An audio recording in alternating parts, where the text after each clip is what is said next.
चुनाव तो हो रहा है बिहार में, लेकिन असली राजनीति हो रही है तमिलनाडु में। तमिलनाडु में जो कुछ हो रहा है वो केवल तमिलनाडु की राजनीतिक दिशा दशा नहीं तय करेगा, बल्कि भारत की राजनीति और भारत की एकता और अखंडता के तमाम मुद्दों को भी तय करेगा। तमिलनाडु की राजनीति में इस समय बड़ी उथल पुथल है और किस करवट बैठेगी राजनीति अभी कुछ पता नहीं है, लेकिन बड़ा परिवर्तन तमिलनाडु की राजनीति में होने जा रहा है। दो बातें स्पष्ट रूप से हम लोगों को समझ लेनी चाहिए।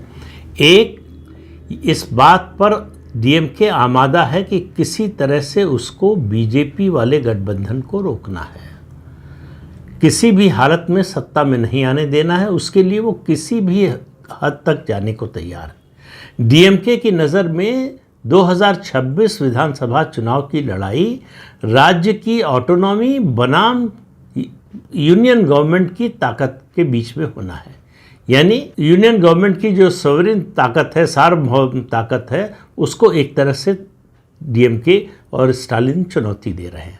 वो इसको मुद्दा बनाना चाहते हैं और जिस तरह का खेल रही है डीएमके, वो तमिलनाडु की युवा पीढ़ी को ये समझा रहे हैं और काफ़ी हद तक इस मामले में उनको सफलता, काफ़ी हद तक नहीं, कुछ हद तक ज़रूर मिली है कि तमिलनाडु और भारत ये दो अलग अलग इकाइयां हैं, दो अलग अलग पहचान हैं।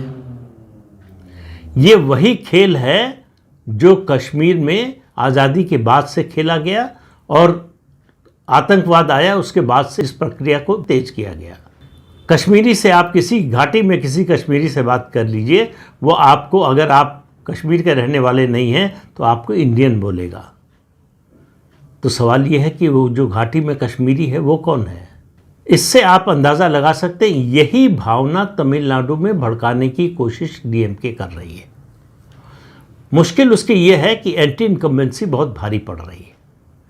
तो मैंने कहा दो मुद्दे याद रखने के, एक तो ये हुआ, दूसरा मुद्दा ये है कि जितनी गैर द्रमुक पार्टियां हैं, यानी डीएमके के अलावा जो भी पार्टियां हैं, मतलब सारी विपक्षी पार्टियां, जिसमें एआईडीएमके जो मुख्य विपक्षी दल है, भारतीय जनता पार्टी, और अब नई पार्टी बनी है टीवीके सुपरस्टार विजय की।